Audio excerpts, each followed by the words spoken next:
Well, first of all, congrats to West Virginia. They're a big physical team and really dominated inside, dominated the paint, offensive rebounds, and really made it difficult for us to score around the basket. I thought the game was lost in the first 3 minutes of the second half. I thought we fought to get back in the game in the first half, and we were able to make some shots. In the second half, especially the first 3 minutes, we got four shots right there at the basket early and got nothing out of it. We didn't finish strong. We didn't play through contact, and I thought that gave them even more confidence to become even more physical and to become even more dominant. And obviously, 19 offensive rebounds. But just I thought the second half it was our inability to score. I mean, 3 for 25 is as bad as I've seen, bad as I've been a part of. And again, a big part of it is their defense, but our inability to finish. And so that's something we have to work on. We have to continue to get tougher. I thought there were some good things. I thought Kareem Koulibaly did some really good things in this game. I thought Samson George came in and gave us some very good minutes in the first half, and so I'm pleased with that. But we have a lot of work to do.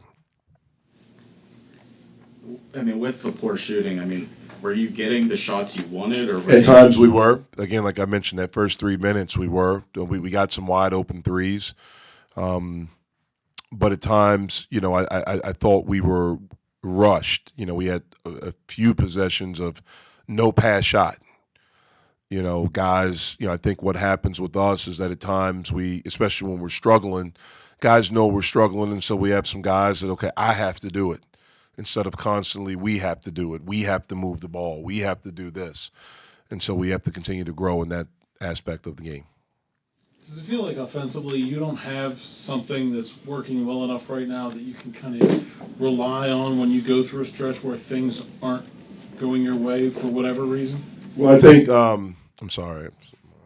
I think I think in three of our first four games, what teams have done is to try to be disruptive defensively and trying to get the ball out of Xavier and Trey's hands and make them be decision makers.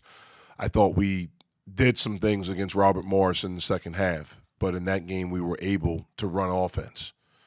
In a game like this, Florida State, and even a little bit Nichols, you can't run offense. You have to play offense, and we have to improve greatly in that area of being able to play offense, and especially when teams try to take us out of what we're trying to do. Jeff, what effect do you think there was, especially as it related to the way that X and Trey were defended, that West Virginia didn't press nearly as much as they did last season? Yeah, I don't think it had any effect. I think they just really wanted to kind of make us finish at the rim through them. In the one game we had watched this year, they really blitzed the ball screens. They went after it. I thought in the second half they changed their coverage. In the first half they were doing that, and we were able to drive by. We got their bigs away from the basket. In the second half, I thought they changed. Not I thought they did. They changed their coverage defensively. What they did on the ball screens, and they kept their bigs around the basket a little bit more, and it made it a little bit more. It made it more difficult for us to finish. Jeff, there was a sequence there in the first half, I think 12 minutes in, you called timeout. Sheba had come in and split two of your rebounders, got the offensive rebound, put it back up. I mean, was that just frustration at that point? Yeah, it was frustration. I mean, we couldn't rebound. I mean, that was a fear, coming into the game, and that was a play where he was way behind. I think he was coming in from half court, and the shot was right in front of our bench. It was a three, and obviously he was dominating those, on the boards, and there was no sense of urgency to put a body on him. And so, yeah, it was frustration at that point, but really frustration all night with that. Jeff, is that something you can, with that size, can you even when you don't have that in practice? Yeah, we can't simulate it. And certainly in a day, that's not in 2 days preparation. It's not something we do. We can do. We don't have those types of bodies yet. But it's something that we do work on. Obviously we did a better job against Florida State. They're big too. And so we did a better job there, but we have to become consistent in doing it. You're going to see some bodies like Sheba in ACC play. Yeah. Do you think this experience early-ish in your season, will kind of help in that. Yeah, well, it is early. It's not early. It's early. It's 4 games in, and so it is early, and we think it definitely will help us. We'll be able to use this to help us get better. What were they able to do to kind of lift them? I think Murph only took 1 3. I mean, were they chasing them off the 3-point line, doing anything special? They have great length. After their in their starting lineup after McCabe, everyone is 6'7" and above, and so they can recover very, very quickly. And they were really trying, I thought, to have an awareness to run them off the line and to make them a 2-point shooter. What did Florida State do differently, or what did West Virginia do differently that kept you guys off the boards more effectively? Say what now? What did West Virginia do tonight that kept you guys off the boards more effectively than what Virginia did, or what Florida State did? I don't know. They just did. They did a much better job. I mean, Shibwe is pretty big and athletic. With Koulibaly playing 19 minutes tonight, was that just more of an instance of it being a good matchup and kind of coaching on rhythm and riding the hot hand, or is this something have you guys been as a staff been seeing kind of glimpses of what he showed tonight? Is that something you all have been seeing? Yeah, we've been seeing. We knew this was coming, and the opportunity was coming for him to play. He's a talented kid, but it's a lot thrown at him. He didn't get here until late in the summer because of his responsibilities with his national team, and there's a language barrier also that he's getting through, and so understanding the plays, understanding some of the things that we do, I thought he would be a really good matchup, especially with how they defended ball screens, where we could hit him on kind of a short roll, and he can make decisions and he can make plays, and I thought he made some really good plays in the first half. I thought he did some very good things in this game. That was a bright spot, and I think it's something that will help us going forward.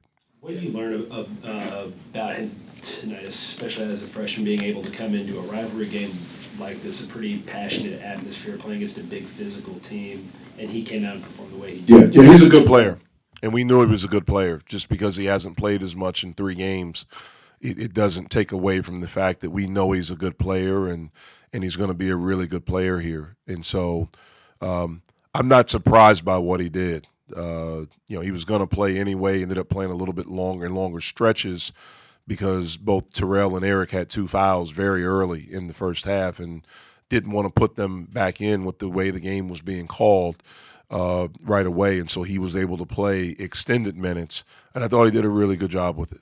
Jeff, you mentioned guys saying I need to do it instead of we need to do it. Is that just a byproduct of you've got, again, another sea of new guys you're trying to fit in, or is there a trust concern about it? No, I don't think there's a trust concern. I think it's coming from a great place, but we have to teach them that it can't be about that. I think it's people see us struggling and they feel like I have to make a play, I have to do this, and we have to continue to understand that basketball is a we sport.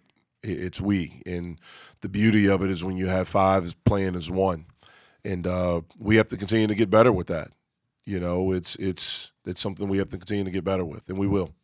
What led to Trey playing only 12 minutes? I'm sorry? What led to Trey playing only Minutes in the box score are not correct. Yeah, I mean, if you watch the game, you know he played more than 12 minutes. Oh, sorry.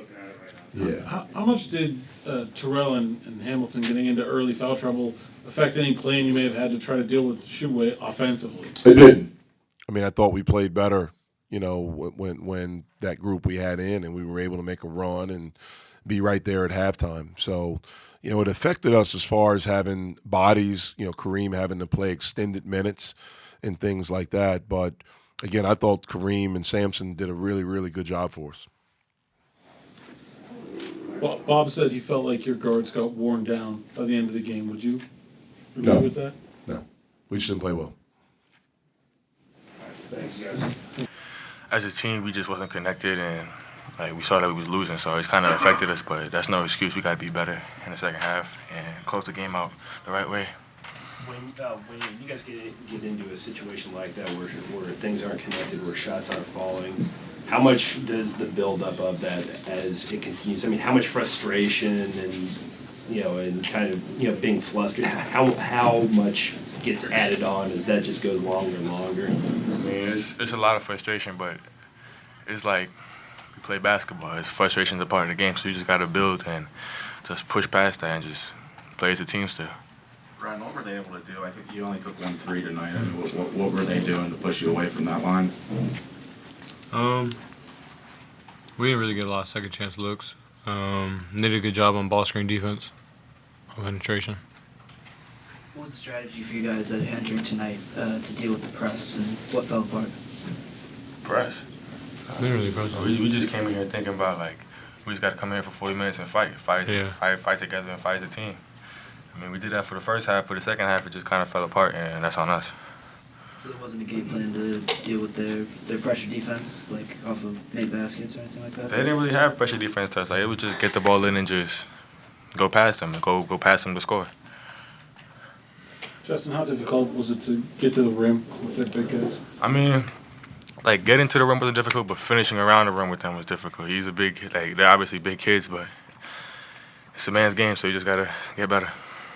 How did you guys in the days leading up to this game kind of help try to prepare for or simulate their size and their physicality? We did a really good job, but it's hard, when they are that big. I mean, you can't really simulate a guy 7 foot when I'm 6'1", 6'2". So you can say, oh, he's 7 feet, 250, and then the guy's not. You know what I mean? Like, he's not that big, but in your mind, you got to be thinking during that scout team and everything, okay, this isn't going to work because he's only 6'6", like, you know what I mean? So, yeah, they're big, they're tough. We should play better. Justin, specifically with Sheway, number 34, what did he do that really caused you guys issues, especially in the first half? I mean, he's a big kid. I mean, he's tall, he's strong, he's athletic, so trying to stay in front of him, trying to box him out is hard. But, I mean, he was just all over the place, flying around left to right and getting up on the boards. There are a handful of guys like that in the ACC that you guys will have to go up against. Is an experience like this or earlier in the season, you think, help? Definitely helps because, we haven't really been through a team like this, tall, everybody's tall and athletic, so it's definitely a good help for us going on in the season, so I think it's a learning point. Ryan, does it feel like offensively you guys are still missing something that maybe you can fall back on that's consistently working when maybe shots aren't falling or the game is getting to a tough point and you really need to get a basket? I think it comes down to us just playing as a team, like Coach Cable was talking about, playing together, and trusting his plays because his plays work really well. So. Where do you guys feel like this team offensively is at right now, and what, if any, identity do you feel like you guys have, or is that something that's still kind of developing? I think that as individual players, we can all score the basketball, but we got to play more together, and it's not like a one-man show or two-man show or three-man show. Like, everybody got to buy in together and just hoop together. As guys playing on the court, both in your first year with the program, I mean, this is a pretty big rivalry game. How much, if at all, could you guys, even just being out on the court tonight and seeing the atmosphere, how much could you guys feel that? And how much of an impact did that sort of heightened passion maybe even have in the game, especially, one with a bunch of fouls? I mean, it's a big rivalry game. Like, we expected a sold-out crowd, a big crowd, and it pushed us we gotta play, we gotta fight, and we gotta defend our own home. But they had a lot of their fans here too, so it's 50-50 up there. How hard is it to find an offensive rhythm as a player in a game where 48 fouls are called? I mean, so you can't touch nobody. So it's kind of hard. It's kind of frustrating trying to get it going offensively, but still no excuses. He's gonna play better. Yeah, that's it. All right, thank you, guys.